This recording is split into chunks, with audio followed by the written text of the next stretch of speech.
Castle infiltrated, a point of no return, a ghost from the past. You might feel like you're riding the sky after beating the Guardian Ape, but when you check in with the Sculptor's Idol to keep exploring the world, you might be in for a surprise.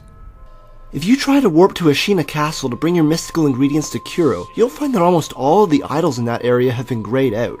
Now, in previous games, FromSoft has changed the world state to the effect that a few bonfires or lanterns might be rendered inaccessible, but never to this extent. If this is your first time through, you'll definitely be wondering what the hell is going on. And because the idols are such an important place of safety in this game, where seeing a new idol after a tough stretch can feel like air rushing into your lungs after staying underwater, seeing so many idols grayed out might make you feel very uneasy. One of the only idols you can still access in this region is the dungeon entrance. As you emerge into the light, you find that something is very different and very wrong.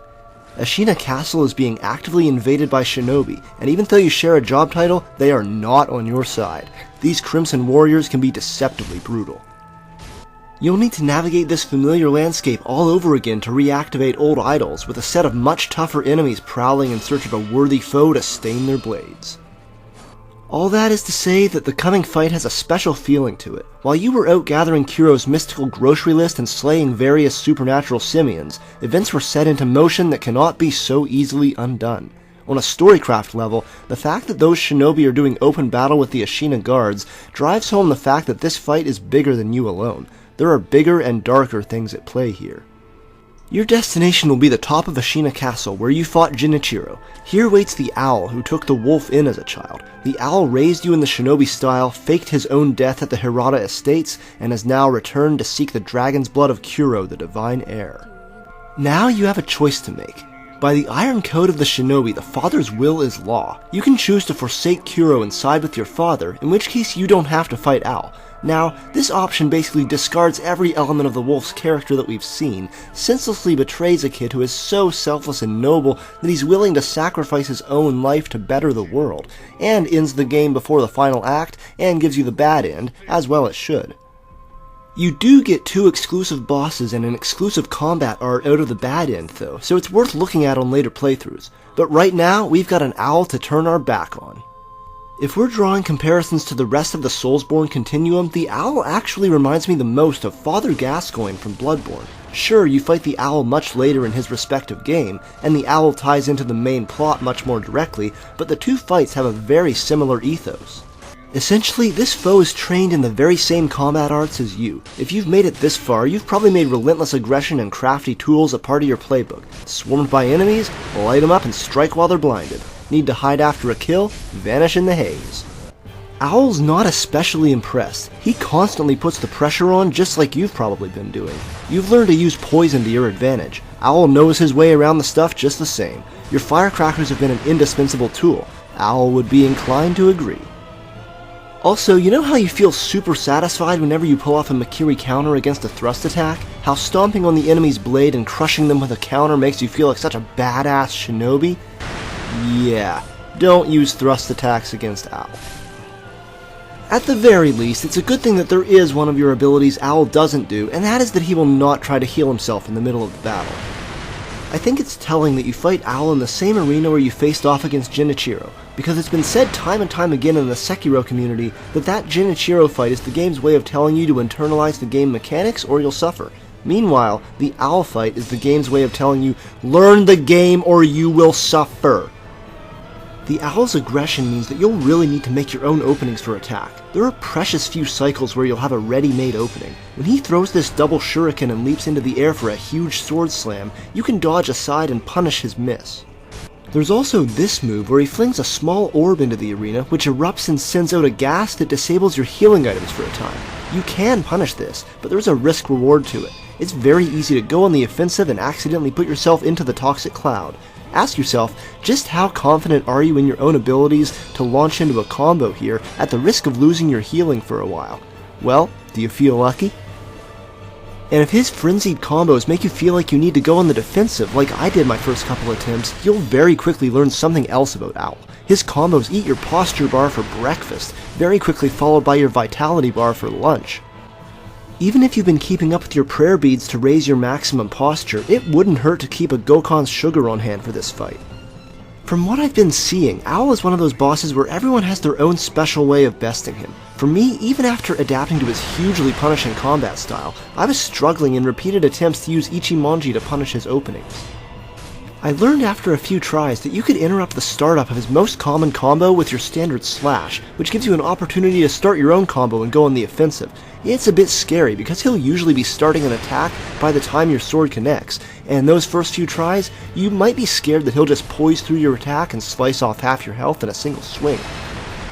By this point, the game has trained you to recognize when it's better to deflect than to go ham. The whole concept of running up the enemy's posture bar means that perfect defense can be just as good as a solid offense. But if you get scared that he'll just power through your assault, you'll end up where I was in my first couple attempts, where you'll revert to a defensive position and keep trying to perfect deflect to run up his posture bar.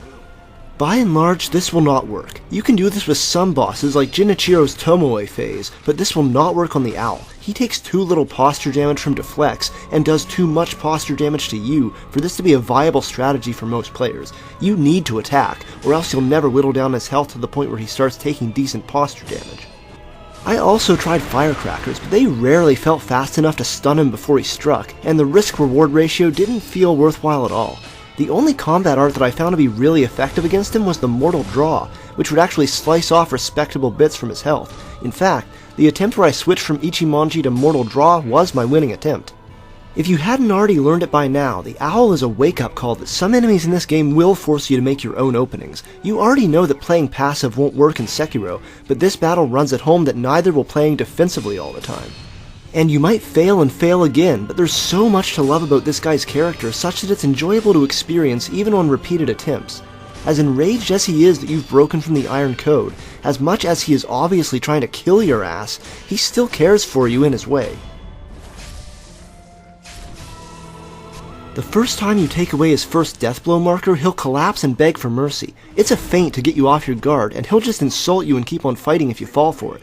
But if you rush in slashing to finish the job, he'll respond with this weird fatherly praise, as though you just handed him a good report card.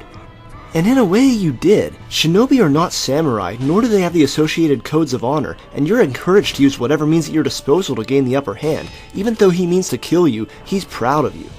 And he says this when you finally kill him: "You've done well."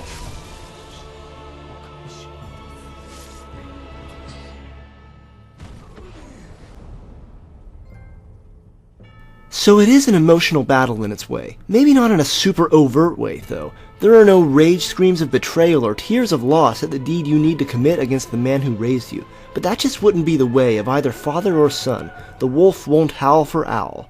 The type of person Owl is, and the person he raised the wolf to be, wouldn't really fit with that. So these little spurts of character during the fight really work as they should. And though you can do Mibu Village either before or after this fight, the Owl really is gatekeeping the final act of the game. If you hadn't already internalized the lessons taught to you by bosses like Owl, Gyobu, and Genichiro, then I'm not really sure how you've made it this far, because Sekiro is not a game that hands things to you without putting the work in on your part. But unless you take these teachable moments to heart, you'll have a horrible time in Fountainhead Palace and the Night Siege version of Ashina Castle. Because Sekiro isn't just a game about deflecting, or a game about just attacking, or a game just about reading tells and reacting. Sekiro's combat is about adapting on the fly. Why do you think they gave you so many prosthetic options at once rather than pigeonholing you into leveling toward a single build?